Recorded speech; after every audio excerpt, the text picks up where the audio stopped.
Bon, qu'est-ce que serait une chaîne de cinéma sans critique de film? Je vais commencer ça aujourd'hui avec ma toute première critique pour le film The Amateur, c'est parti.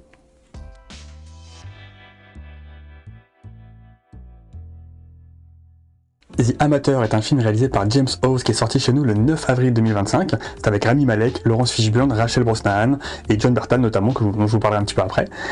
C'est un film qui est inspiré d'un bouquin qui a été écrit par Robert Little en 1981. Ça raconte l'histoire assez émouvante d'un analyste de la CIA qui va perdre sa femme dans un dommage collatéral d'un attentat à Londres et qui décide d'aller se venger lui-même quand il voit que sa hiérarchie à la CIA ne fait rien pour résoudre cette énigme.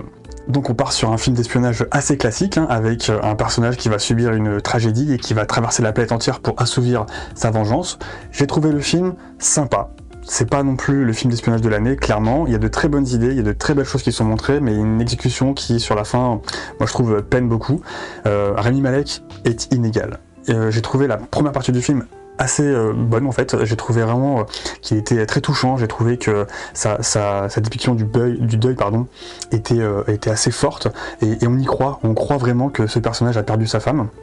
C'est assez émouvant et il commence par une espèce de descente aux enfers où il se rend compte qu'il va pas pouvoir avoir des réponses de par sa hiérarchie parce qu'il se rend compte que sa hiérarchie en fait elle est pas du tout clean et en fait ouais on le voit descendre un peu comme ça aux enfers où il y a tout son monde qui s'écroule, il a perdu sa femme, il a perdu ses repères et du coup il décide de prendre les choses en main, de partir à la recherche des assaillants de sa femme, des assassins de sa femme. Et c'est à partir du moment où il commence vraiment à comprendre ce qui se passe, il y a une scène qui se passe à Paris sans vous spoiler, après cette scène à Paris, c'est là où il se transforme vraiment en mini Jason Bourne et on commence à vraiment moins y croire parce que peut-être pas laisser assez de temps au deuil, on sent moins ce poids sur ses épaules et du coup son jeu commence à devenir un peu plus classique je trouve et malheureusement voilà, je trouve que ça perd un peu en crédibilité. Il y a plein d'autres acteurs dedans, mais aucun n'est vraiment très présent, à part peut-être Laurence Fishburne qui est là, mais c'est pas vraiment...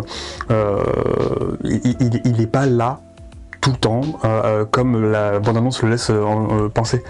C'est assez étonnant d'ailleurs. Il y a Rachel Brosnahan qui donc, on verra dans le prochain Superman en tant que Lois Lane. Bon, elle est là. C'est difficile de juger son jeu, tant elle est pas souvent là en fait. Et il y a John Bernthal dans le film, et John Bernthal c'est assez flippant en fait parce que il a moins de temps d'écran qu'un caméo de Marvel. Il est là au début pour une scène, on pense que ça met quelques petites choses en place, mais en fait pas du tout. Il revient à la fin du film pour une scène qui dure 2 minutes à tout casser, et franchement si on enlève la scène du film, ça ne change rien au film, il n'y a aucune conséquence. J'ai trouvé ça vraiment dommage parce que John Bernthal c'est un acteur que j'aime beaucoup, on peut le voir actuellement dans la série Daredevil qui est vraiment exceptionnelle. John Bernthal, pas la série, qui n'est pas de défaut non plus, mais ouais je trouve que ouais, c'est dommage d'avoir un acteur de cette envergure là et de rien en faire en fait, c'est dommage, peut-être que ça a été coupé au montage, je sais pas, mais vraiment c'est très étonnant de voir un acteur de cette envergure avoir si peu de choses à dire, si peu de choses à faire dans un film. C'est dommage. Voilà, donc le plot du film sans trop vous spoiler est sympa. Il y a des choses très sympas qui sont montrées grâce à toute la technologie en fait, tout ce que peut faire la CIA à travers la reconnaissance d'image, la reconnaissance de voix. On peut se dire en fait qu'on ne peut plus se cacher sur la planète, c'est vraiment compliqué. Il y a quelques petites choses qui sont un peu loufoques, notamment le personnage principal qui arrive à se déplacer dans toute la planète alors qu'il est recherché par la CIA, Interpol et compagnie. Mais bon, apparemment il fait ce qu'il veut parce que du coup c'est un petit génie de la CIA.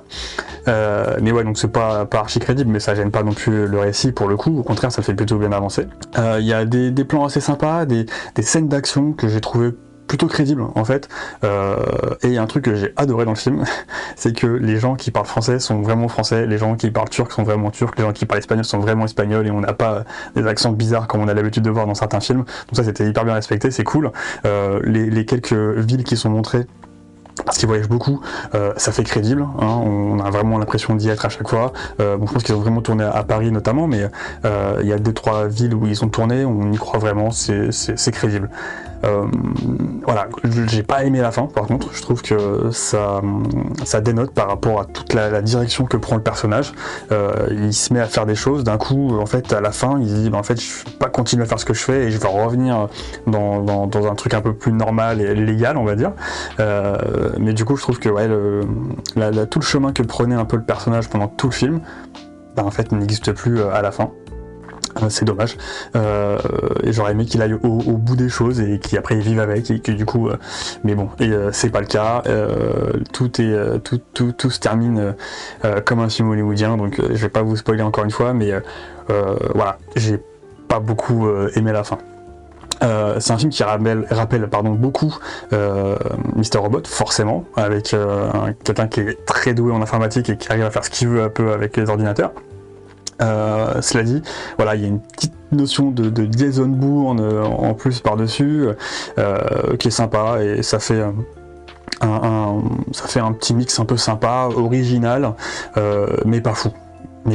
Voilà, je pense que c'est ce que je devrais dire de ce film à la fin, que c'est pas fou. Il y a peut-être une bonne note avec les musiques, sans mauvais jeu de mots. Les musiques sont sympas, on se laisse transporter et ça accompagne bien l'action. Mais voilà, c'est une des rares choses vraiment positives que j'ai notées dans le film, hormis cette première partie que j'ai vraiment trouvé sympa, donc comme je disais, avec la dépiction du deuil du personnage principal, et je trouve que voilà, un côté humain qui ressort pas mal. Voilà, donc je voulais vous dire en quelques minutes ce que j'ai pensé du film. N'hésitez pas vous à me dire ce que vous en avez pensé si vous l'avez vu, n'hésitez pas à me dire ce que vous avez pensé de ma critique aussi, les commentaires sont là pour ça. Laissez un like si vous avez aimé la vidéo, et je vous dis à bientôt pour une prochaine. Ciao.